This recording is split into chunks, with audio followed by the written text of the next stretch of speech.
Hey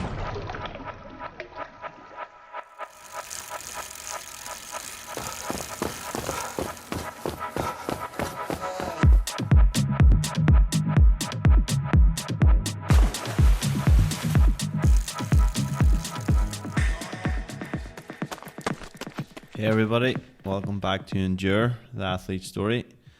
Today's guest is Conor Bradley, an elite Irish runner. He has a 10k time of 29:32, 5k time 13:56, 3k time 7:53, and he's got a 4:01 mile. Conor is a phenomenal all-round athlete, and it was great to hear from him about his story in the sport, how he trains, his goals for the future, and how he hopes to represent Ireland at the upcoming Commonwealth Games. And it was just really good to chat with Conor, and he's a very humble and confident athlete, and his dedication to the sport's amazing. So it was brilliant to just sit and chat with him, hear about his training, hear about his journey in the sport, and I think anyone listening will take a lot of value from it for their own training, and it'll inspire you and motivate you to get out the door and get after your goals.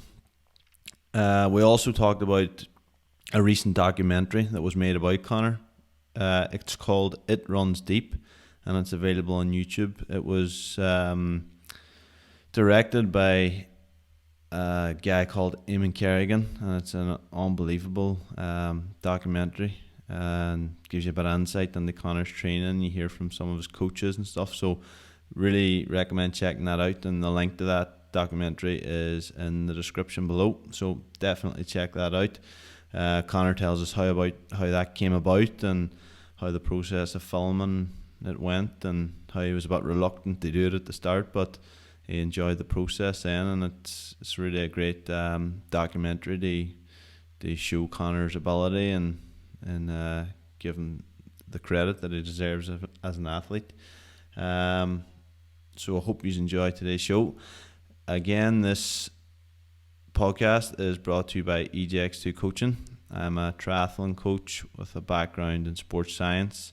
I provide lactate testing and triathlon and endurance coaching. So if anybody's interested in finding out any more, or if you have a race or an event coming up and you'd like some advice or help or maybe some coaching, please feel free to get in touch. You can email me at ejx2coaching@hotmail.com, or Facebook or Instagram at ejx2coaching. So let's get into the show, and I hope you enjoy it. If you do, please leave a review, please share it with your friends. Please let us know what you think. Any feedback is welcomed and appreciated. So just grateful anyone who's listening, and hope you enjoy the show. Thanks. Conor Bradley, welcome to Endure, the Athlete Story. Thanks a million for coming on. It's great to have you here. Thanks very much, Emma. Looking forward to having a chat. Yeah. So I think we'll just first off touch on just last week there was a documentary was released about yourself, but about your career and stuff. So we'll definitely have that in the description below in the show notes, so anyone looking to watch it can do so. But it's been well received, Conor, hasn't it? In this last week. It really has. I have got like plenty, of Facebook messages and texts and things, and everybody seemed to have enjoyed it. There's a lot of. I watched it last week when it came out, but I watched it again last night just before chatting today. There's like 12,000 views on it, which is a lot on the first week. So I couldn't believe it. I didn't really expect it. When we kind of shot it and stuff, I didn't really know if anybody would watch it, and to see kind of that many views in 1 week is incredible. Brilliant. It's good to get it out there, and like it's a very well put together documentary. Who was the director? It was Eamon Kerrigan. Eamon Kerrigan. He's from Derry, isn't he, as well? He's from Derry as well. So everybody kind of worked on it, from kind of animation and music and that, are all from Derry. So it's very much a local project. Very good. We'll touch a bit more on that later in the show, but first of all, we'll just go back to how you got into running, Conor. What age were you, and why running? So probably really kicked off, I'd say, kind of in first year. So kind of primary school was always on the football, really team sports, but I kind of quickly realized that I would prefer some sort of individual sport in terms of having just the accountability on myself. If I perform well or if we perform well, it's down to me, and vice versa. If we don't perform well, it's also down to me. Yeah. So I think it was just in first year when I joined the college, there was a teacher there who kind of tried to get all the first years, to join the cross country team. And kind of the incentive was, you'll get a couple of days off school, Wednesdays, and kind of get the train and stuff and get away to races. So that was kind of incentive. And then just when I took it up, I just kind of stuck at it, really enjoyed it. And when you first done, so before secondary school, so say before the age of 11, were you in any structured run club, or did you do any structured run training? Oh, before 11, no, I didn't do any running so at just all. Football just football. That's all it was. And so when you first took it, obviously, as kids, you run about and you'll gain some form of fitness and through football as well. But when you first took up running, did you find naturally you were good at it, better than most people your age, or were you average? Or no, actually, for me, when I first took up, I think it was quite natural at it. Like as you say, kind of back in primary school time years, when I was running about, I always seemed to be fitter than most people, and kind of could last a bit longer in terms of the football matches and whatnot. So no, it did come naturally, and I think kind of 11 or 12, the college did put together a good team, and I think we did win some All Irelands. Now, I didn't win the individuals, but it was kind of top 5, top 6 in Ireland, the kind of 11, 12. So it was pretty good at a young age. And as even going back further, as a child, were you encouraged by your parents or whatever, like, or did you have an active childhood? Do you think that would have played a part as when you took up sport then, or? 100%. Like anytime you get back from school, it was like get changed and get out the door, you know, and get out to the back square and kind of play football and run around and play tag or whatever's going. Yeah, because I'm fascinated by like these young athletes that are very good, but when you look into their background from a young age, they're like highly active. They've maybe got siblings that they're chasing after, and that like there's obviously the Brownlee brothers in triathlon. They always tell a story like the younger brother was always chasing the bigger brother, and then the bigger brother trying to stay away from the younger brother. And it could be as from early ages of just playing tag, as you say, or the Ingebrigtsens and running like that. Sibling, have you any siblings, or we pushed like at a young age, or? No, I have a younger brother, but when I was young, I kind of hung about with a couple of older people that were kind of bigger and stronger and faster. So it was always a case of trying to keep up with them. So I think that was. It could have played a part then as you went to start your run. Yeah, exactly. True. So then you're 11 or so, maybe in first year in the college, and you start running. And then did you have an instant love for it, or how did you get hooked and stay with it? Naturally, it was just instant. Just that kind of enjoyment of being out in the open air and just kind of, as I say, just that accountability to yourself. If you put in the hard work, you will run well, and if you don't, you won't. Yeah. And so tell us then how that progressed as maybe in your teenage years. Did you join a club? Did you have a coach, or what? Did you pick it on yourself? What way did it work? So as I say, the first few years in the college, I was running well and kind of, being up there at All Ireland competitions. But then from kind of third year right up to kind of lower sixth, I was still with the college team, hadn't joined a local club, and just can't don't know what happened, just became bad, to be honest. I mean, not for the lack of trying. I think just maybe, people kind of developed a bit quicker or whatever, and just kind of found myself kind of more so mid-pack in the kind of schools races and All Ireland races. And so them kind of few years were a struggle, but thankfully I kind of had that love for running no matter what anyway, so I kind of stuck at it. And then I would say it was kind of around lower sixth, I decided to, I don't know how it came about, but I decided to join City of Derry, Spartans, and joined with, I don't know if you know Noel McMonagle. Yeah, no, yeah. Joined his group and kind of started training with them on Tuesdays and Thursday nights. And I think just having that kind of more structured setup and kind of, again, having guys better than me having the chase kind of brought me on again, brought me back up to kind of where I was in first and second year. And when you say you just sort of went through a bad patch, so what age was that again? Just probably 14 to about 17, or maybe even 13 to about 17. And when you say that, was it like you were seeing success before that, and then, as you said, people just maybe caught up with you or surpassed you? But was your actual times, were you running slower or just not getting faster? Or I was probably just getting slightly faster, but people were just progressing at a much quicker rate. Say in terms of All Ireland cross country, first and second year I'd be sixth or seventh, and then by fourth or fifth year I'd be like 30th, 40th, 50th, and sometimes I wouldn't even make Irish schools track and field championships. I wouldn't get through the Ulster schools. Yeah, I think so. So it was a struggle that way. That's another really interesting point, because like as an athlete, it'd be interesting to know now maybe the 14 or 15 people in front of you at that age, where are they now? Or have they ran times that you've ran? And I just mean from a junior selection point of view, from governing bodies and stuff, that it's not always necessarily the athlete that's top 5 at that age that are going to go on to be successful. They obviously have good potential, but it could be the person lower down that are maybe overlooked sometimes. And I just wonder, I'm not sure about like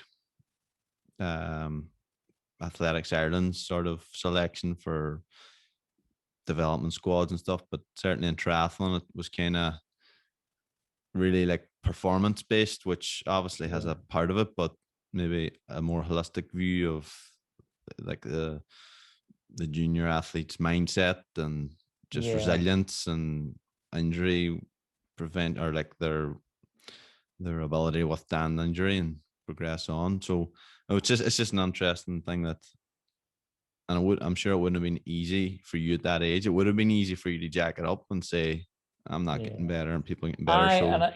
And I think it would have been easier if I wasn't actually good in first and second year. If I was always kind of just mid-pack, it would be much easier to stick in. But I think it may have been a case of I was, very much low mileage, not well trained, but just didn't train a lot through my juvenile years, kept the mileage low, and possibly, the competitors were doing a bit more mileage than I was and just kind of improved quicker. But as you say, there's probably not many of them people still running now that were ahead of me. I wouldn't say so. That's it. Or I'm sure you would know them if they. Exactly. That's it. There might be one or two, I suppose. But was there anyone that you raced against back then that is like at your standard now, or maybe even beyond? Or I suppose Stephen Scullion was a year younger than me, right? And so he's still running. I think he ran 209 marathon. Yeah, now. So he's probably Ireland's. So we had a good few battles. As I say, like in kind of first or second year, we were neck and neck, and then he kind of pulled away after that. Yeah. But then even obviously my way back now. You have went different paths. He has distances, obviously marathon, and your shorter distance, more 5K and stuff. But obviously you have progressed in your own right. I don't know, would he have a 5K time of yours? I don't think so. I think he might. I think he's about 6 seconds quicker. I think he's around 13:50. So but you're getting quicker. I'm getting quicker. That's it. That's the main thing. You've only started. But so then you were even quite late to join in like a structured run club, because you hear of like people join the run club when they're 4 or 5, or like the earliest age you can join, and they were throwing on it. And same with swimming clubs and stuff with athletes and swimming. But so you were quite late to join the City area, and like at the age probably 17 or so. Did you start probably? Yeah, I was. And if I look back now, like I think it would have been more beneficial to get me into a club like that in kind of first or second year, where you have structured coaches, taking you through the likes of hurdles for kind of flexibility and kind of Yeah. long jump for that kind of plyometric Mm-hmm. strength and things like that, which probably would have been an advantage down the line. Yeah. And then so when you join the club and then you progress on. So at what age were you, or what sort of times were you running then at age, say, 18? Do you know? Do you remember? Age 17, I think I'd probably trained with City Dairy for just under a year, I would imagine. And the times came pretty quick when I started training with them. Mm-hmm. And they dropped down to about 155 for 800. And I think 359 for 1500. And then I think within the first year of training with City Dairy, I think it was second in the under 19 All Irelands over 1500. I think it was. So it was a pretty swift jump, Yeah. in such a short period of time. So you were heading in an upward trajectory again, and I was was very much everything so. was everything going to plan then? No injuries, training well, and that No, period. You're dead right. Up until that point, I'd never had an injury ever. Probably because I wasn't doing many miles. I was only kind Mm-hmm. of running 2 or 3 days a week. Mm-hmm. And then when I joined City Dairy, I was probably meeting them on a Tuesday, Thursday, Saturday, and then also running easy on like a Monday, Wednesday, or Monday, Mm-hmm. Sunday. So no nothing. And kind of after running 359 at, I think it was 17. I kind of was looking at the World Under 20 Championships, which would have been the following summer, and I think the standard was around 350. Mm-hmm. And I was fairly confident in kind of the jump that I'd made in that short space of time that I could hit that standard and possibly go to World Juniors. Yeah. And did that happen? It didn't, no. Mm. So we kind of, I would say it was my fault, just kind of got a wee bit too eager in terms of training and kind of pushed on a bit too much. As I say, I wasn't doing many miles Yeah. up to that point, and kind of I think it just progressed it a bit too quick and picked up an Achilles injury. So it kind of tore my Achilles. And that ruled you out of qualifying for the under 20 championships. It did, because it just it didn't heal at all, and Mm. it pretty much took 4 or 5 years to get over that. Yeah. And And so then I didn't race for another 4 or 5 years. you didn't race for 4 or 5 years after that. No. What was that like in terms of mentally? Did you know you would always come back? Was it always trying to come back, or had you sort of I said see, that that's was the it? thing. Like, I didn't race for 5 years, but at no point was I not a runner. So I threw the kitchen sink at it, and spent all the money going to the physios, and Yeah. went down to Jared Hartman, who was Paula Radcliffe's physio, Yeah. down in Limerick, and actually stayed with him for 2 or 3 days and kind of got intense physio treatment. Got a rehab program and everything like that, and stuck to it. But just any time I would try to get back running, just the Achilles and calf would flare up again, and it would just that would be just back to square one and kind of back to walking, jogging, and So was that going like from your sort of 20 years old to 24, 25? Aye, so it happened in upper sixth, where I tore my Achilles, and then I went to university then for 4 years. Joined the University of Ulster athletic team and never did one single race for them. So Can't believe. that's obviously like a crucial time in any athlete's development. Them sort of 4 years from your come out of a teenager, you're getting stronger Yeah. into your 20s. So it was obviously wasn't ideal for you. They go through that at that time. It's probably No, you're dead right. As you say, it's very much them sort of developmental years, yeah. where you're kind of transitioning from a kind of juvenile athlete to a senior athlete. Mm-hmm. And I just missed the boat. Yeah. Pretty much. But as you say, you never weren't a runner. Were you still training? You were doing the physio, the gym work and stuff, I take it, and just I was doing everything, I never really got massively out of shape or put on any weight or anything, but it was just that, a mile into any run, the Achilles would just start flaring up and the calf would just start to go and spasm and maybe turn around and walk home. was there any point in that time that you were saying that this is it, I'm finished? To be honest, kind of near the end, I was thinking this is never going to happen. It's never going to happen. But for some reason, I just kept wanting to run. I kept wanting to get out the door, so I just kind of stuck at it in the kind of hope that it would kind of fix itself. And then obviously it did in some way. So tell us about that and how that went in terms of you got back to running and racing. It's a funny one. Like I can't point my finger at what I did or what I did differently. Just kind of stuck to the rehab, and stuck to the exercises and gym work and stuff. And just one day I went out for a run and it wasn't sore anymore. I was able to run, 3-4 mile and then build back up slowly. So I'm not actually sure what happened or what I did, but I'm grateful anyway. And have you had any major baller with that same injury since? No, and I've never had an Achilles injury since. Like never had any baller at all. So it's a weird one. Like I don't know what was going on. That must have felt brilliant, but was it the run pain free and start to get the mileage back up? And did that motivate you then to let's get back to racing?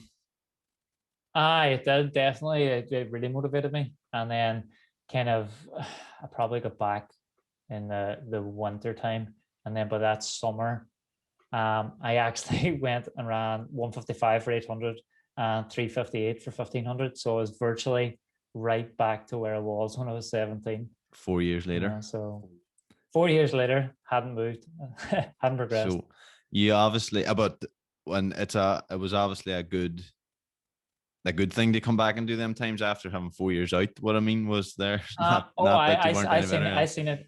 Big No, positive. I seen it very much as a positive. Yeah, and then when would you say, like, obviously recently I think you ran your 3,000 meter PB, wasn't it? And yeah, just in February past there. Yeah, 7:53. So right. 7:53. And that was a European standard time.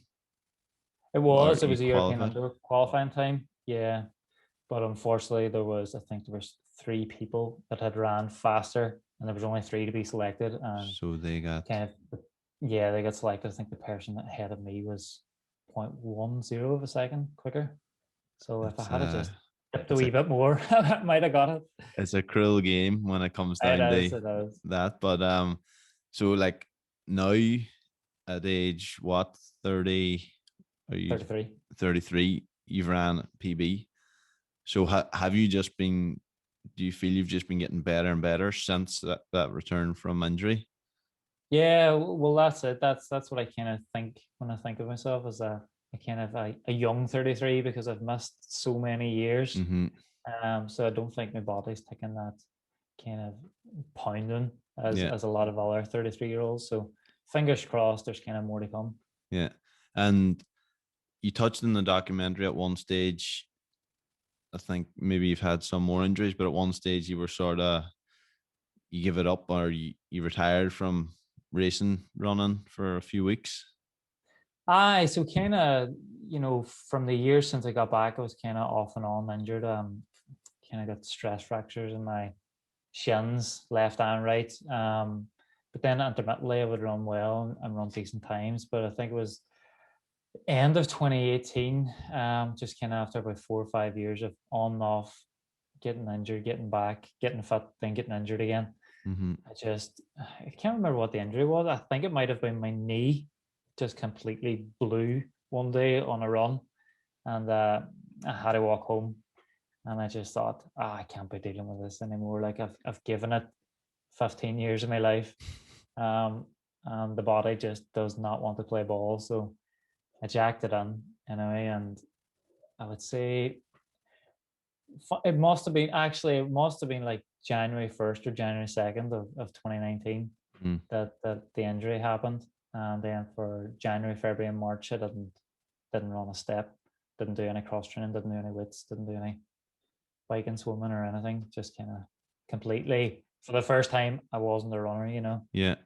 And but tell us how that feels, getting fit, getting injured, getting a wee bit fitter, something else going, because anyone listening that does any form of sport and has any form of training plan, you'd be absolutely raging if you have a wee niggle that makes you miss one session, or a wee Mm-hmm. head cold that you have to do less training that week. So how does it feel to be getting it to such a good level and then come back from that? How does that affect you? It's very much like it's a mental roller coaster. So when you're training and it's going well, you're just starting to kind of see glimpses of what you can do and kind of your potential. And then just any sort of niggle, just you probably know yourself, if you get an injury within 1 or 2 weeks, you're virtually back to square one. Mm-hmm. And when you come back then after about 3 or 4 weeks to run, and your chest is tight and your legs don't want to move, and it's just a whole struggle of trying to get back fit again. So Mm-hmm. it's really, really hard work. But just during the training, you could see the glimpses of the potential. It kind of kept me going in Mm. terms of wanting to actually realize some of that potential. So you just had to be mentally tough and mentally strong to just continue through the tough times, knowing that you would be able to get back to running fast again. Was that Yeah, it? that definitely. And what advice would you have for someone going through something similar to your position, whether it be an injury or an illness or whatever? Like in that moment of injury and illness, what can you do to stay sane or stay positive? I well, you just have to kind of accept it at the time, and just let it be and let it settle first. First is what I say, what I would do anyway. A lot of times I've ran through injuries and kind of compounded that injury, made it a Mm-hmm. lot worse. A lot of times, if you just take them 3 or 4 days at the start, that Yeah, might be just enough to get you back on. yeah. But if that doesn't happen, kind of, go to a physio, kind of seek that professional help and get into a prehab or rehab routine Mm-hmm. that'll get you back quicker. So then, post the 3 months off that you didn't run, what you sort of said it in the documentary, and I could resonate with you that you just can't hack sitting about the house once you're used Oh, to training every day and going after goals. It's hard to sit about, doesn't it? the boredom got me, to be honest. Like, and I'm surprised it took 3 months. I kind of enjoyed the first couple of months, and then the last uh, few weeks it was just like, what am I doing here? uh, I'm just wasting my time. yeah, because you have to do something. Like obviously running's a big part of your life and hours spent each week. So it has to be felt with something. And if you It don't, has to be as you focused on said, you now. weren't doing cross training or you weren't doing gym work. So if it's not felt with anything, it's gonna get you It mentally does. that It mentally gets you. Aye. you just be itching to do something. So do you think the 3 months allowed your body to just heal and recover? And was there any Ab- trouble with the knee when you started back?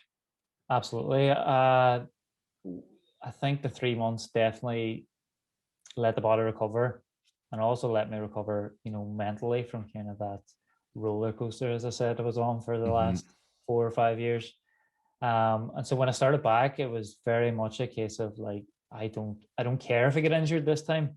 I'm not doing it to compete. I'm just doing it, for mental sanity. Yeah. Just getting out there and clearing the head and doing it for the love of it and enjoyment. So I think taking that pressure off also kind of helped me to kind of stay injury free. Mm-hmm. And so now that you're, well, first we'll touch on then that season, that 2019 season, you ran some good times. You got Yeah, back yeah, to, ran PBs over 3K and 5,000. So for only kind of training for 12 weeks to be able to break 8 minutes and 14 minutes over 5K, like it really just kind of showed that if I can kind of stay healthy for a long period of time, what could I actually do? yeah. And I think that's the key and a good message to any athlete listening. is health. You need to be healthy and It's consistency. consistency, because there's a fine line between being really fit, but that doesn't last long in terms of injury or illness. Is just around the corner when you're on that razor edge of Yeah, fitness versus when overdoing it. you're dead right when you're riding that red line. So, like, you can't make a start line if you're not healthy. So, would you say now your approach is to just stay healthy, stay consistent, be able to put on consistent blocks of training, and know that from that you will go and run well? As you said, you came back from 3 months off and the 3 months training and ran two big PBs. So does that send did that sort of send a message to yourself, like, maybe I don't need to be doing as much as I'm doing, or I know I can run fast with the right balance and training I recovery? Exactly, you're dead right. Like it's all about that consistency, and I've came to realize that you can't neglect the small things. So kind of what I do now is I have a weekly physio booked in every Monday. Go down to a guy in Letterkenny who I really rate, Patrick McCarrick. Mm-hmm. So I travel down there every Monday evening after I do a run, and then I also have 2 S&C sessions per week that I try and fit in to kind of keep me healthy as well. Yeah. So I think I kind of trying to stay healthy is the main thing. And do you focus much on your nutrition for your recovery as well and overall performance? I do like, I mean, I'm not very strict on my nutrition, but I do kind of, keep an eye on kind of nutritional timing Yeah. in terms of, getting protein shakes and after sessions, and kind of maybe having a protein shake before bed if I've had a really hard workout, a long run. Yeah. But kind of day to day, I don't really pay too much attention. I would rather overeat than undereat. Yeah. I think definitely, if and someone in your case where you're running mileage and you're running hard sessions, you're definitely better to be slightly overeating and getting recovered rather than skimping on food and not recovering, because you're just going to break down as a result. So Yeah, are you just definitely. eating normal meals? Talk us through the sort of stuff I you just eat. eat Just just very very normal things, just kind of having scrambled egg and toast for breakfast, and the likes of baked potato and tuna with salad for lunch, and then just kind of steak and potatoes, and just very much yeah. meat and veg So kind of just for nothing, dinner.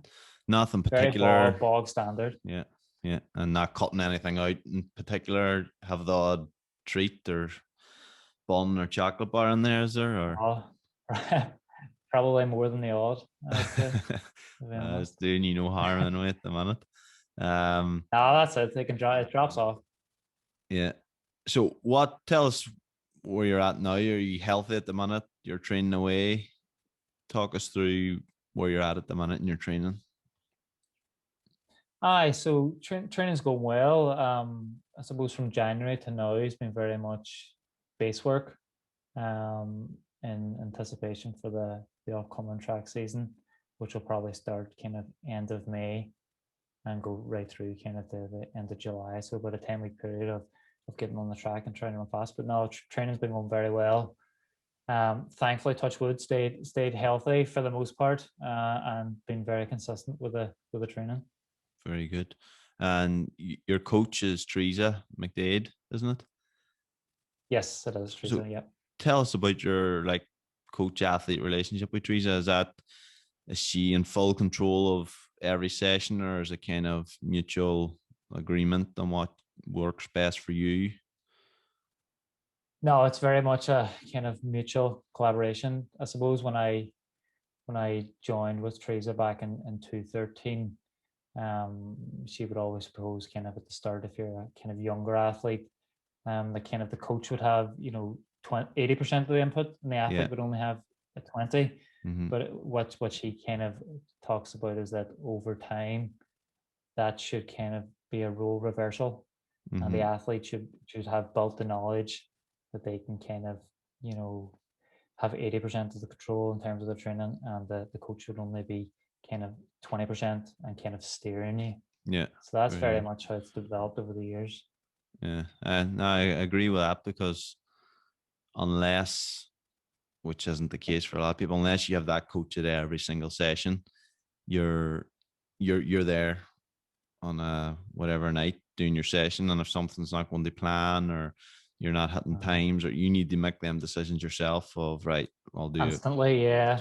two reps less, or I'll run a bit slower, or I'm not feeling the best, or I feel great, so I'm going to add on an extra one and push on, see what I can do. So you need to make them decisions yourself as an athlete. And again, in a race, you're by yourself and you have to think for yourself. You don't want to rely solely on your coach. Yeah, you're dead right. Like, yeah, you as an athlete, you should know your body better than anyone. So, Mm-hmm. as you say, you should really make them decisions. And usually it's more of a case of trying to hold yourself back. You know, as Mm-hmm. you say, I'm tired, let's do a rep less, let's do 2 reps less, Yeah. or let's take a rest day tomorrow because I'm absolutely knackered. Yeah. I think you're right in saying there, like as a junior or someone that's new to a sport, like a coach is a great tool for guiding them and finding out what works for them and what makes them tick. But when you have that knowledge of yourself, the coach is great to guide you, as like structure training and logistics. But as you say, nobody knows yourself better than yourself. So if but it's good to have that person. Would you maybe text Teresa and say, look, I'm feeling tired. What should I do? How much should we reduce it? Should we push the session to tomorrow? Would you have that sort of conversations with her? Yeah, yeah, she would very much be a sounding board for me. Mm-hmm. And kind of any ideas that I would have, we would chat kind of, what are you thinking today? And 9 times out of 10, we'd be thinking the exact same thing. Mm-hmm. And if we're, because I've kind of, my knowledge has been developed through her philosophies and methodologies. So we virtually more or less look kind of along the same lines. And then if there's any time where we're thinking differently, it's very much just a discussion as to why I think this way or why she thinks that way, and just depending, we'll go one direction or the other. It's not always what she says goes or what I say go. Mm-hmm. Just depends on the discussion on the day. I think that's the best balance, isn't it? Just having been able to discuss it, been able to communicate, and then agree on something, and or even when there's a disagreement, you can work it out, and that's a good coach that listens and is able to they adapt to the athlete as well.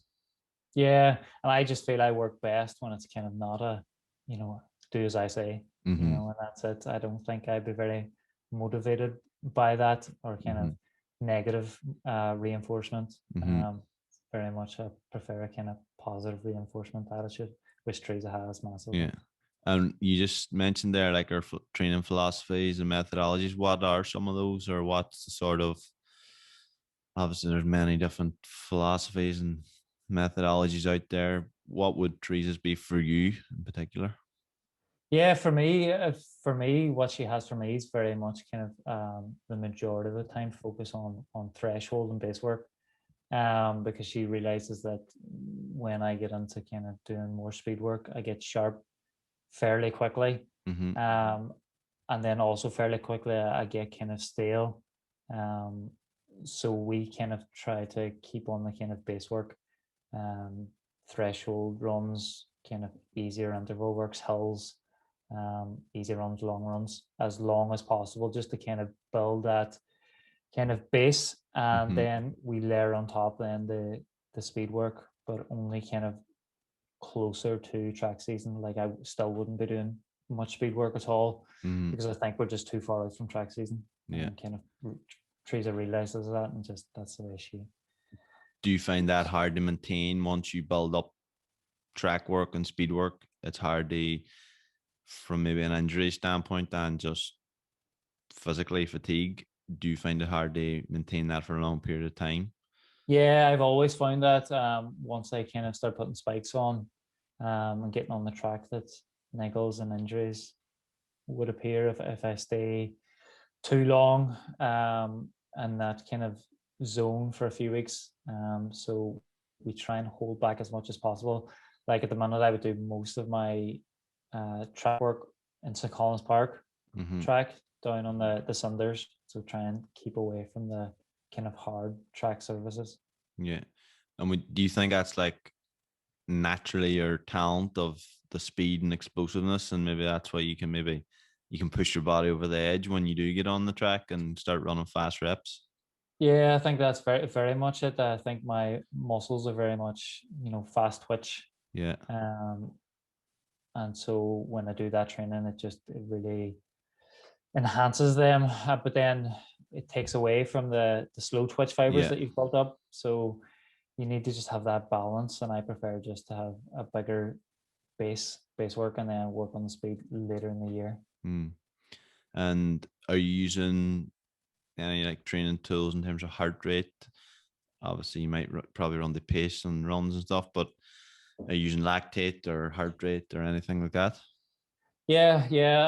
It's probably 2 or 3 weeks, maybe a month ago. I was up in Jordanstown Mm-hmm. and got tested by the Sports Institute Northern Ireland, kind of lactate testing Very and good. VO2 max testing. So been using those kind of zones that was given on the day to kind of tailor training to that. But funny, we went up 4 weeks ago to do it, and we were halfway through it, and the fire alarm went off. No way. And Halfway through a VO2 max test. halfway through a VO2 max. So me sitting there with a mask on, sweating buckets because they weren't allowed the fan on because of kind of COVID regulations. So it was absolutely So just roasting the in there. heat. You blew up the Yeah. treadmill. You were on that quick. I wouldn't say that now. But had to cancel. I booked a day off work and all to go up and do that, and you couldn't go back and do it that day No, again because no. you just wouldn't get the right results. So had to go And back up then and get it done. they get psyched up to do it again. Is it I know anyone's because got one of them tests done exactly. before? You have to psych yourself up to do it. Like you're in a hot, sweaty lab with a mask on and you're going to max You're going to and max then exactly. realize I have to do it again. I know exactly. So you get your values and your zones from there. And is it which would take preference, pace, heart rate, or depending on the run or RPE? What do you like to go by? Well, for me, in terms of so on my Mondays, Wednesdays, and Sundays, which would be my easier runs, I would go very much on feel, but have a look at the heart rate just to ensure that what I'm feeling is the same as what Mm-hmm. my heart rate's telling me. Yeah. If I feel like I'm running in zone one, is my heart rate telling me I'm in zone one? And if it is, then good, I'll kick on. But if my heart rate's telling me I'm in zone three, then there's something You'll going Will you listen to the wrong. heart rate then and drop it Oh, back? very much so. Yeah. Or maybe just take a rest day or so because Yeah. it's telling you you're fatigued. But on threshold days, that would usually be a Tuesday where we do like a 4 to 6 mile tempo. And I would very much use the heart rate and try and stick within that zone, that 3 or 4 beat zone. So you'd let the heart rate dictate the session and not the pace? No, I would kind of have an idea, on the day as to what pace to start at. Yeah. And then I would have a look at the watch, and then the pace wouldn't come into it from then on. It would be very much based on the heart rate. It was time to back off or speed up. Yeah. So, and then what's a week look like in your training program at the moment? Say, like, is it every day? Are you running every day, twice a day, any days? Running every day, and probably running twice a day, 2 times a week. So Monday after work would be an easy 10 miler, followed by physio. Then Tuesday would be in the mornings before work would be 30 minutes or 4 mile. And then in the evening times, it would be a warm up plus your 4 to 6 mile tempo and a couple of strides and a cool down. Then Wednesday would be an easy 10 miler plus gym work, which the last kind of gym would be an hour and 15 minutes. I've also got a routine from the Sports Institute of Northern Ireland. They've developed an S&C program that we're kind of working through now, and we'll probably get retested then in 6 weeks to see if I've made any improvements. Then on Thursday would be my easiest day, would be just an easy hour or an easy 10 mile.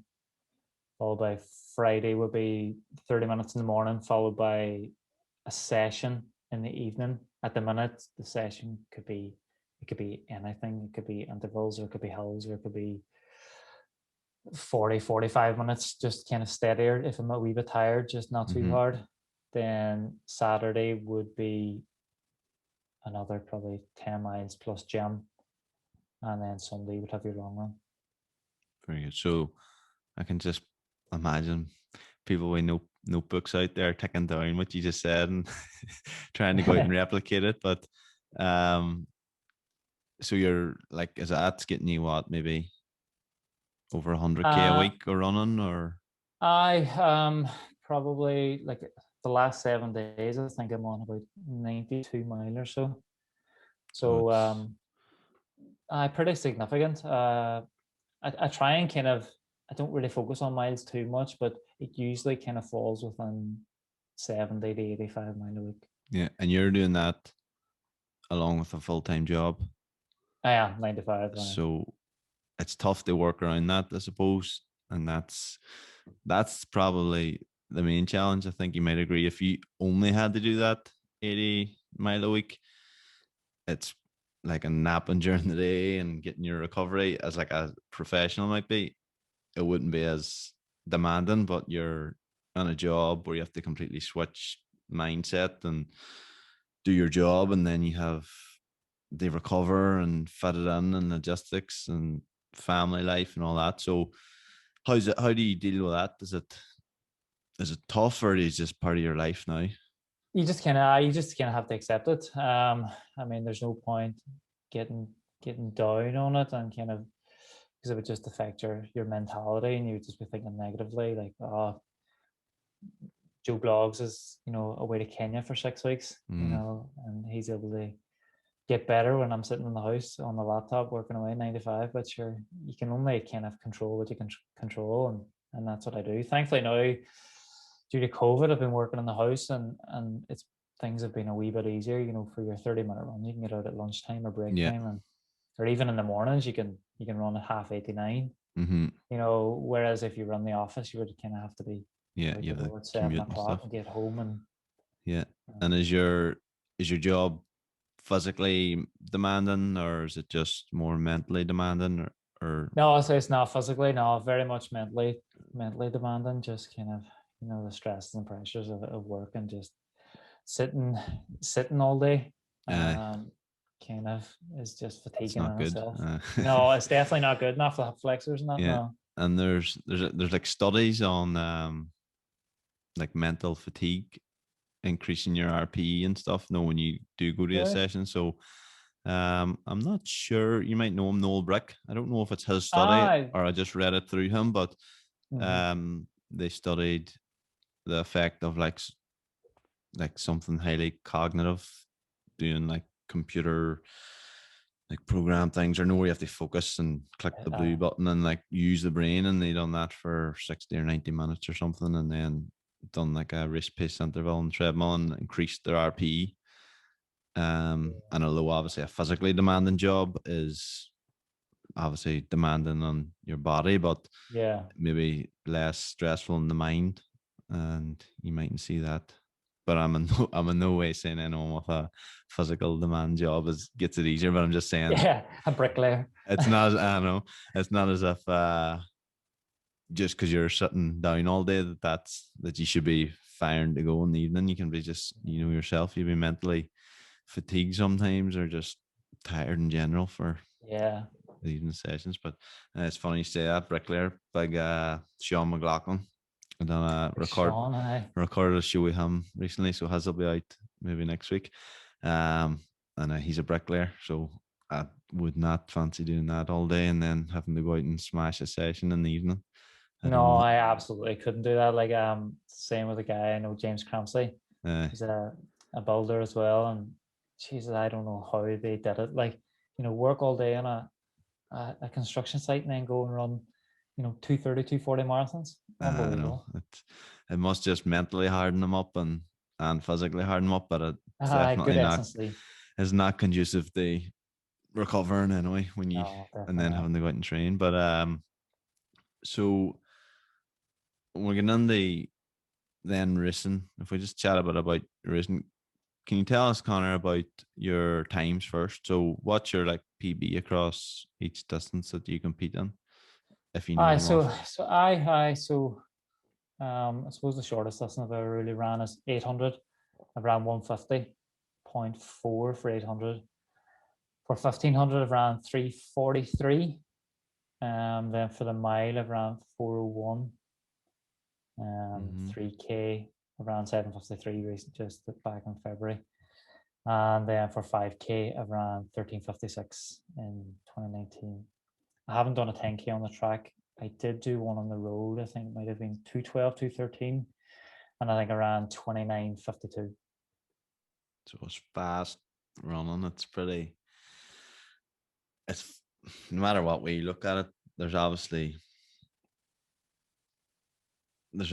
like professionals or people at the top level that are quicker, but that is fast running no matter what way you look at it. In terms of if you look at 753 3K, 1356 5K, I think the 5K is something that most of the listeners will probably be able to relate to, because it's a common thing to do a 5K race or whatever. But for anyone, Kind of 5K park run. yeah, but if anyone can just take a minute to think about that, like 1356 is, do you know per K what that is? What do you have to run per kilometer to achieve It's that? 247 or 432 per mile, I think it is. For anyone that maybe has never tried that, just try 100 meters at 247 pace. For most people, it's an all out sprint, and it just makes you appreciate the caliber of athletes that can do that for and call it an endurance event instead of a all out sprint. But um, was that what's your best proudest achievement or your biggest goal that you reached there in your times? I think my best race actually wasn't a race. Well, it was. I ran a PB. It was. I think it was in. Might have been 218. Where I ran 1401 in Belgium. And the only reason that it stands out as my best race is because I was not in 1401 shape at the time, and I don't know how I did it, but I just remember committing to the race, and I remember with 5 laps to go, 2K to go, my legs were absolutely hanging off me, and I just for whatever reason I just switched the mind on. I thought I'm going for broke here, and I am hanging on until I can't run anymore, and just managed to make it to the line and no more in 1401. So I think that's my best run to date, to be honest. Yeah. And just as you say that there, it's fresh in my mind. I've done a 5K time trial this morning, and it wasn't very What good. did It you? was it was a PB, but I was hoping to go 17:30, but there was a bit of speculation about the dust do you know Grancha, the 5 loops? So it's like the way it's the Aye, loops a K, but you sort the of work back. the horseshoe. It's just Aye, under a K, so it sort of works back. So we don't know yeah. exactly where to stop. So the watch said 5.03 for 1757, but I think Strava's just came up 1749. So I'll take that as my PV. But Oh, aye, you picked the Strava one. that's it.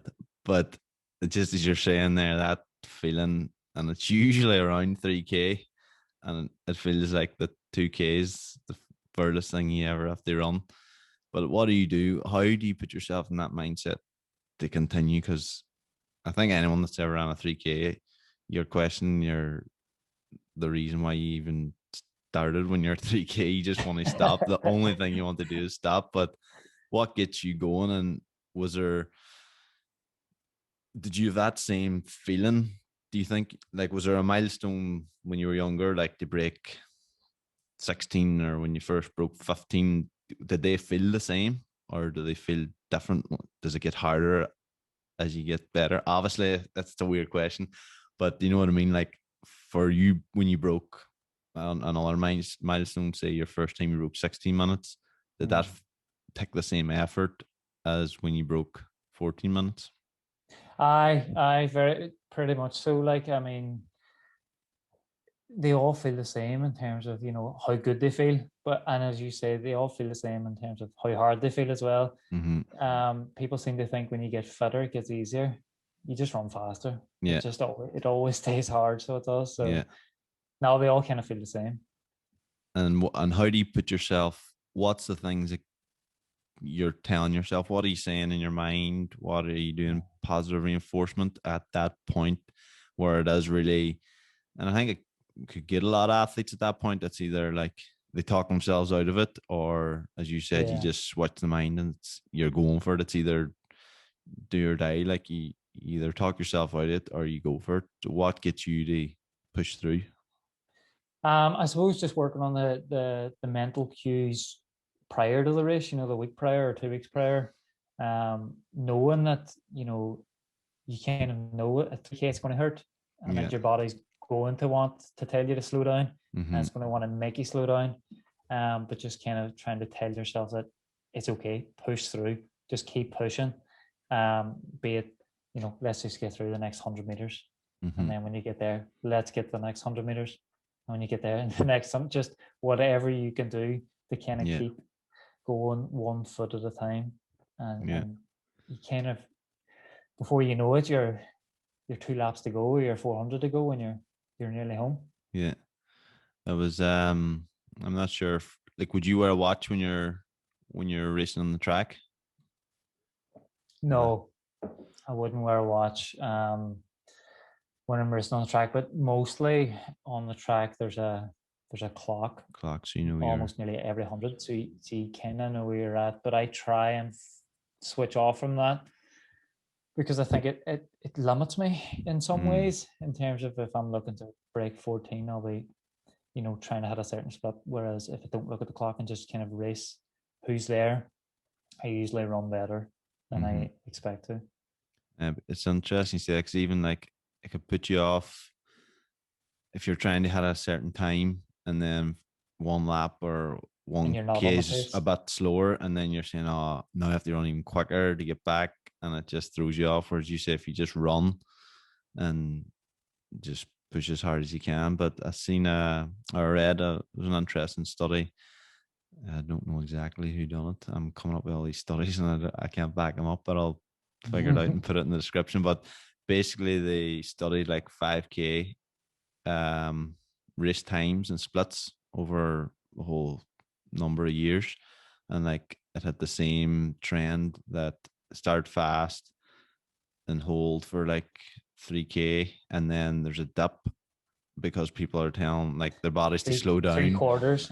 where you're saying like, oh, I can't hold this, slow down, and then the last K is like last 500 even is just Fast the again. quickest, because you're nearly at the line and your brain says, right, I can make it now, Exactly. push as hard as you can. So it's kind of maybe You're dead switching. right. It shows that it's mental. Yeah, because you're switching, like you haven't ran out of energy. You can't not keep that pace. You're going to run quicker and again then, but it's that mental thing. And I think the top athletes can sort of start that from further out maybe and know that they're going to be okay. Like just keep going. Whereas most people probably say, shit, slow down because you're going to die.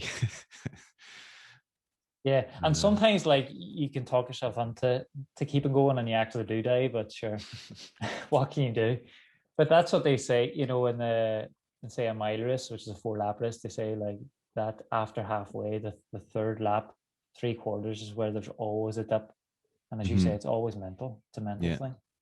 And you're just sort of saying your body's just it's your brain like just telling your body to slow down, I think, isn't it? And then you just sort of, when your brain I think says, it's like right, okay, a you can see the natural. finish line. It's like a defense mechanism, I suppose, or like a protective thing of your It is body. an And then exact survival thing. Yeah. then you hear them athletes, like there's a triathlete, I'm not sure if you know him, Lionel Sanders, and he's like, he finished a race once and he was I've actually saying, been watching him on YouTube. he's very good YouTube videos, isn't he? He's really good. Really good. But he said once, like, he knows he's like a horse, a racehorse. He has like the ability to kill himself. He knows, like, and if you have that mental attitude towards it, you're obviously going to be able to push harder. But I think most people have a bar that they have to like chip away at and just become more comfortable with the pain. But Lionel's Yeah, I've had to work on that now. I think I always have doubts in every race. It's like, just drop out. It'll be so much easier. mm, You can go and have food. So it's a constant battle, like, just to get through every race, and so for anyone that's listening, like, it's a common thing. It happens to mhm. everybody. Everybody's brain is telling them to stop, and that here's an easier option. Please take it. Exactly. But as you say, is it just finding something, whether it's positive reinforcement or breaking it down into small chunks of the next 100 meters, that you, when that hits, because as you say, inevitably it is going to hit you, that you want to stop or you want to slow down. So do you just have to have something that works for you to get to the finish line, or what do you think? Yeah, I have a few different things, kind of, think about, um, if you're hurting, kind of just start thinking about your arm carriage, or thinking about staying up tall, or just kind of changing the channel and keeping thinking on different things, rather than thinking, oh, my legs are down, my legs are down. Yeah, Kind of yeah. think on form, think on arms. Um, a few different kind of cues that I have to keep me going. Yeah. And just as you say that in general, but especially in a race, what way are you thinking of?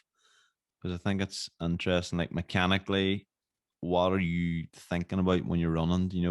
Is it where your foot plants or when your knees come through this leg turnover, your arm action? What is it that you're thinking about when you're running, and mechanically speaking?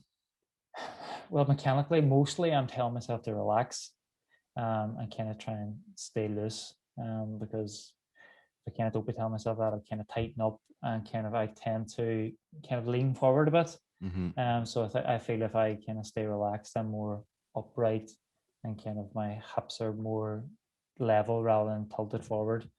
So it's not very much like thinking about foot planting that, because I kind of naturally kind of plant quite midfoot, and quite well. So it's really, for me, it's about just staying relaxed, and kind of dropping the shoulders. Yeah. And would you have worked much on your technique? Would you have done drills to change your technique, or do you just run how you feel naturally? Is this the way you've always ran in terms of your style? Well, we do drills that hopefully do help running mechanics, but I think it's something in running that's not done enough. Like, you see it in swimming or cycling, where they're Mm-hmm. constantly working on technique, or being aero, or kind of Mm-hmm. your body position and things. And I don't think it's looked at enough, because I suppose if you have good form, you're going to be more efficient, Mm-hmm. use less energy, also less chance of getting injured and things. So I think in terms of running, it's something that could be developed a lot more. Because just from a personal point of view, I think like when I started triathlon and running, like Alistair Brownlee was the hero, and you just see the way he runs, Mm-hmm. which is, if you know the way he runs, or if anyone's unsure, he's up on his toes. He runs like a track runner nearly, or even more exaggerated than a track runner, nearly like a sprinter. He's chest up high, and I try to maybe cop that, but it just doesn't suit me at all. No. And it took me a while to realize, like, this isn't just run. No, I thought running like that would help improve, and it's probably only sustainable for me anyway, for strides or something. But I just had to find my own technique and just work on that. But it's just in relation to swimming, like the way maybe I think about swimming, or it just works for me. Whereas I think as a runner, I haven't like grasped the way that's going to work best for me. So I was just interested to know like what you're thinking about in terms of, because in swimming, it's a lot of people think like they're reaching with their hand to try and grab Mm-hmm. water. Whereas for me in swimming, it's not about the hand. It's not about the lower part of your arm. It's the shoulder and where the elbow's Right. going. And you're not Mm-hmm. like, you could think about it without the bottom of your hand and still have a good technique. And whereas for running, for a while, as I say, I was trying to run like Alistair Brownlee, which did not work out well. And then I thought about my feet. Like I was nearly looking at my feet, and I just think I had it like kind of all wrong. And now I'm just slowly developing, just running my own good feeling, the way you would kind of naturally run if you just had a run for whatever reason. But have you ever even thought about that in terms of? I have actually. There was one point where I did try and change my cadence for some reason. I'm not sure. I remember going out with what are those wee things called? A metronome, is it? Mm-hmm. And kind of headphones on, kind of like beeps every thingy, and I was trying to take a step every time it beeped, and it was a disaster. So I packed that in right quickly. Uh, It must have been a physio trying to get me to change yeah. my And was it cadence. they increase it or reduce it I or? think it was to possibly increase it. I think more than likely it was because it was getting those stress fractures, It's and I trying think they to were thinking reduce the load. reduce the load by increasing your cadence. And I think Mm. that was what they were thinking. So nah, that was just a personal thing. I was looking to see about, but we'll just touch on the documentary that launched last week. It Runs Deep, it's called, which I think is a class. It's a class title. Where did the title come out? Was that Iman's idea or? That was immense. I have no Uh, idea it's how a good that came title. about or when it came about. It's a great title. I But again, for anyone that hasn't seen it, it'll be in the description or show notes below, and you can click on it and watch it. Really recommend it. How did it come about, Connor? In terms of who did Eamon approach you to make it, or? how it came about. It was probably it was in 2019. I got a WhatsApp from someone saying, you know, I'm in Kerrigan. Malcolm, who would have been my old coach, who coaches for Derry City Track Club, Mm-hmm. um, put Eamon on to me, saying that he thought I would be a good candidate to kind of focus this short documentary on, as he was kind of looking to do a documentary about running in Derry and Ireland in general, and Mm-hmm. kind of Malcolm passed him my number. So that's how it kind of happened. He texts me and says, "You'd be free for a call," and kind of we had a chat about it, and he kind of put through his proposal, and I was thinking, I was just saying, I sure have a think about it. And then when I hung up, I was like, no chance. There's no chance I'm doing this. No. I am not sitting in front of a camera talking. Um, but I think just kind of discussing it with Laura and with Teresa and that, they were like, you should probably do it because you can look back on it in 20 years and think, this is class. Like it was Yeah. great to do. Like so Yeah. they kind of swayed me and kind of chats with him and that he was just like, it's going to be very, very casual. I'll show up and I'll pretend I'm not there and he'll just kind of go about his business and video and stuff. So it was he put me at ease as well, to be honest. Mm-hmm. And was the process good, as you say? So you just trained as normal, and he would show up, film some sessions, and he was at some races and stuff. And did you enjoy it then eventually, or Do you know the what? It did process? become very good once you kind of got to know Eamon and his Uh, production team and stuff. Like it was just good crack. It was just like a normal day. But drop uh, a message saying, this is what training's going to look like this week. Sure, pop down any days you want is what we're going to do. And yeah. so he would just show up and do his filming. And as I say, he would just say, pretend I'm not there and just go about it normally because Mm. that's what he was kind of looking for, something natural and real. As you say, it's great to have yourself to look back on, and but I think it's great too to put a bit of light on who you are and the athlete you are, because as it was mentioned in the thing, like your world class potential, and like Fenton made a good point that like if you just get a few years steady, consistent training, like it's going to be really interesting, exciting to see your times. And I don't, you don't seem to be done yet anyway, in terms of your progression in the sport. No, fingers crossed. No, it was nice to get that bit of exposure. It's not something like I've ever looked for, or it's not why I Yeah. run or I try and run fast, but like it's a nice positive to come out of it, having that kind of publicity and exposure. So Mm-hmm. no, it's a good side and effect, and hopefully, like, people watching it, that was, it was says right, 12,000 people. It's obviously bound to, if it can inspire one person, pursue their dream in running, or they get up off the sofa and start running for their health, then it's a success in itself. Just that the potentially motivation and inspiration for others. Yeah, yeah, it'd be nice to kind of inspire people to get out the door and get running, because it's a fantastic sport. Mm-hmm. So again, really recommend anyone to check that out. Really good watch, and it's going to be exciting to see what Conor does, and hopefully there's some form of season this year. But the next question, Conor, it's not a question. It's just I'm kind of telling you, when you're done with the running, your future lies in triathlon. I think. You reckon? I Jeez, I'm not reckon, sure about because that. if anyone's not too sure, I can't remember what year it was now, but you were injured for a for a while. I it was the end of 2017. Is that when it was? That Probably long ago? probably this it was probably December 2017 Hmm. when I was injured, and I sure you can tell the story. Yeah.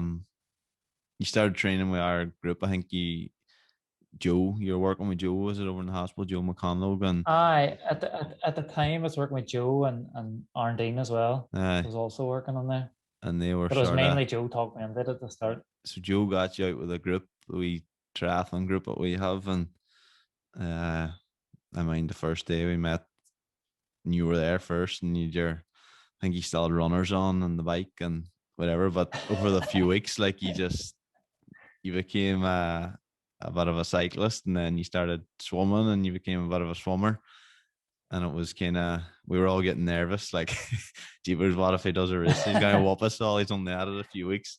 But I definitely think, like, within, I think, 2 or 3 weekends coming out on the bike with us, you were, and obviously it's the ability you are in running that transferred over, but you were, the bike was no bother to you.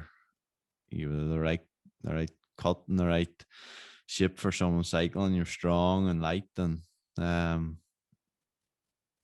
would you The ever? bike was okay. The bike was okay. I mean, I I I hadn't cycled, Jesus, since I was about 9 or 10, to be honest. And I had a bike, and Joe was like, I was like, I can't afford a 2 grand bike, Joe. I am Hmm. not coming out with these boys. It's like, you don't need a 2 grand bike, just Uh, get a second hand bike somewhere. So I managed to find a 200 pound bike uh, and came out with these, and it was grand. It was all good for a while until I think there was one day Arndine came out with us the first time. And I that remember getting probably. bloody dropped on the way to Buncrana. I was like, oh Uh, Jesus, this is not for me here. uh, This is hard work. it's it was sensible most of the time, but then the odd time you sort of do a bit of racing, and things break up, especially when iron's involved. I've been on the I receiving know, end of we've that a all few the silver times. card. But Jesus, he's a no, but nightmare. like, on a serious note, would you ever think of triathlon? Because I think swimming was probably your weakest thing. You took the cycling pretty quickly. Definitely. The swimming was probably required a bit more work, a bit more time, but you started to recover from the run injury and get back running. But would it be something you'd be interested in the future? I think it would be probably not like very much competitively, but I do see myself going into a sport that I'm probably not so good at and can, develop and improve. Like, I don't want to be, a runner and kind of just getting slower year by year. Mm-hmm. So rather than do that, I would rather go into something like triathlon or cycling, and Mm. kind of see improvements rather than a Uh, steady decline year yeah, on year. because I think, But it's the swim though. The swim is a nightmare. I don't know how you do it. but nah, you wouldn't take long until you were going right at it. Like, because I think you didn't swim a wild pile like with us, but you did come down, and like, you were grand. You can swim. That's like, if you can swim a few lengths, like, it only takes a few weeks to stick at it, and you just string more lengths together, and then you start getting quicker. Yeah. Like, swimming, if you can swim 4 lengths non-stop, like, it won't take long. No, they just continue building that up, and like, I've just seen it with people I've coached, or just people I've taught swimming. It's something like you can adapt adapt to really quickly, and you can do quite a bit of it too because there's very low risk of injury Fact, or yeah. stuff like that, and you can do like a lot of short swims and Mhm. it brings you on. Like, but that'll be interesting to see because we are run, and I'd say within a year of biking, you'd be pretty good in the bike too. So I'll hopefully I'm not doing it anymore when you're when you're doing it. It's Well, like hopefully it'll be another few years, and I hopefully got a few more years running. it's like when Ronan McLaughlin came over and done about a triathlon too. It's like Oh, did he? he did that, and he struggled with swim as well, but obviously his bike was unbelievable, and then his run is pretty good too. I think. I mind we done a 5K in Manor once, and he ran like 16:30, and it's all he never really ran before that. Like, so, I think biking and running's really like if you're a really high level runner, you're going to be able to bike well, and if you're a really high level biker, you're going to be able to run. But hopefully, we see on a more serious note, what are your goals this season and running and stuff? Aye, so this season, I applied in December for the Northern Ireland Commonwealth Games Potential Program. So managed to get on that, and that's a kind of program for athletes that are tracking towards Commonwealth Games standards. Commonwealth Games is 2022 in Birmingham. So they're going to try and help with the likes of lactate testing, the likes of the S&C programs, and maybe help with travel to a few races and stuff to try and enable me to hit the Commonwealth Games time. So that's very much the aim this summer, is to get as close as possible to that. And would standard. that be for 5,000 meters, or would you go and try and qualify for a few events? I have in my mind definitely the 5, and then in the back of my mind possibly the 10 if the opportunity arises to run Very one. good. I'm not sure if it will arise this summer, but possibly maybe early next summer. And is there a strict time that you have to run for 5K to qualify, or will it be There is, based off? yeah. The 5K standards usually is set at, I think it's 13:30, so it's still a wee bit away. It's 20 odd seconds away, but I have a feeling I'm in fairly decent shape at the moment, so I'm hoping I can give it a good rattle this summer. And if not, I still have all next winter and kind of next spring to give it another crack then early 2022. Very good. It'd be brilliant to see you do that and see you in the Commonwealth Games. Local person to cheer on, like. I know I was close in 2014. Again, I think I was going for 1500 at the time, and I was tracking really well towards it, but just picked up an injury at the wrong time and just unfortunately missed out. So fingers crossed, 8 years later, I can hopefully if you just focus on that, as you said, staying healthy and staying consistent, and you can run fast times if you get there in good shape in one piece. Yeah. We don't want to take up too much more of your time, Conor. I want to let you get away, but just to finish up the show, a few quick fire questions, so bit of crack really, and just to get a few things in there, so your answers don't have to be long. First one, favorite race in terms of distance and place, or your favorite race? I suppose favorite experience was the Morton Games 5K, 2019. Just fantastic atmosphere. Where's that in? Dublin. Dublin. So it's an international track meet in Dublin. Is that where you broke the 14? 14? Very good. Yeah. Coffee or tea? Coffee. Big coffee drinker or? Big coffee drinker, but not a coffee snob. I would drink anything, to be honest. Just the caffeine, just get the hit off it and go out running. Just the caffeine, exactly. Have to have caffeine before run. Least favorite training session? Least favorite now is probably any sort of 800-meter work, the likes of kind of 4x400 off 5 minutes, just completely flat out. And the lactic is just up to your ears, Aye. coming out your ears, pretty much. That's probably least at the moment. Literally. Would you rather run in 3 degrees and rain or 30 degrees and sun shining? Oh, Just for training. oh, for training, to run well, 3 degrees and raining. Yeah. But I would prefer to run 30 degrees and run bad. Favorite meal? Favorite meal, Chinese on a Friday night. Take away Chinese. Take away Chinese. Favorite training destination? Favorite training destination. Let us see. Monte Gordo in Portugal. We went out there for a couple of training camps. Just class trails, endless trails, and perfect weather. Nice track. I've never tried. I would like to try Samarit's altitude. I would love to try that someday. Have you tried altitude at all before? Never tried altitude before. It's something I really would like to try, but it's kind of getting the time to do it. Because you need. There's no point going for a few days. Like you need. No, you need at least 3 weeks, I think, and preferably 6. I was up at Samarit's one day. Literally one day we were in holidays, and then we drove up to it. But it looks class. I've seen the track and all were, because the Brownlees always use there for their altitude camps, and then Gabrutskins use there and stuff. So, seen that track, and then class trails, and you're in the mountains, just beautiful. Just the backdrop, I know, in the mountains. It'd be definitely nice to spend a few weeks there training, and see. It'd be good to see the benefits, like the gains you would get from altitude, and how you would. Yeah, like anybody respond. I talk to say that the response you get from it's amazing. Track or road? Track, definitely, every time.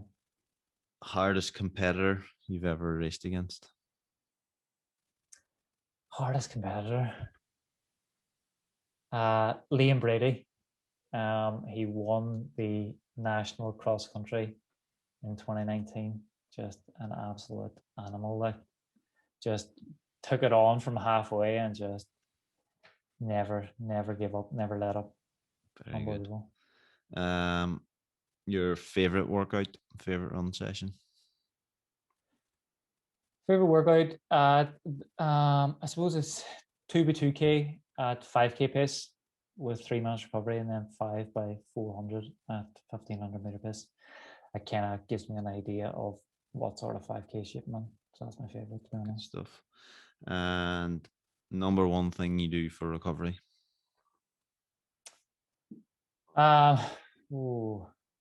Protein shake after session is the number one thing. Yeah. Every time, without fail. I've also got those Aerolax boots that I use, kind of the compression stuff. They're pretty good. I have a pair myself. I like them. I enjoy them. They're nice just to get on and watch that. You can watch TV or whatever, and it just makes you sit down for 45 minutes or so and just makes you recover. So that's the benefit of them as well. So, Conor, thanks a million for coming on. I don't want to take up any more of your time. Let you go and recover or train or whatever. Get out in the sun. We've got sun for a day, so it's rare to get sun in Derry. So, and we're sitting on laptops, exactly. But Conor, thanks a million for coming on. Pleasure to chat to you, and thanks again. No bother at all. Enjoyed it. Thank you. Cheers, Conor. So, show's over, everybody. Thanks again for listening. I really appreciate everyone that listens and watches the show, and I hope you just get some value and inspiration and motivation for your own training and racing from listening to them. Hopefully I can continue to bring you really interesting guests and inspiring stories, so please stay tuned and share it on, write a review, whatever it may be. It means a lot. I hope you enjoyed this chat today with Conor. I really enjoyed sitting down with him and hearing about his story in the sport and how he trains and the dedication he has to it, and it's really motivating to apply the principles that he talks about in your own training. So I hope you feel the same. We'll be back next Wednesday with another guest, and we can continue to keep putting out a show each week, which is great. Again, just share it on to anyone who might be interested. Leave a review, send us an email, send us a comment, whatever it may be. Let us know what you think. Let us know any suggestions of guests you might want to hear in the show, and hopefully we can get them on. Thanks again. See you.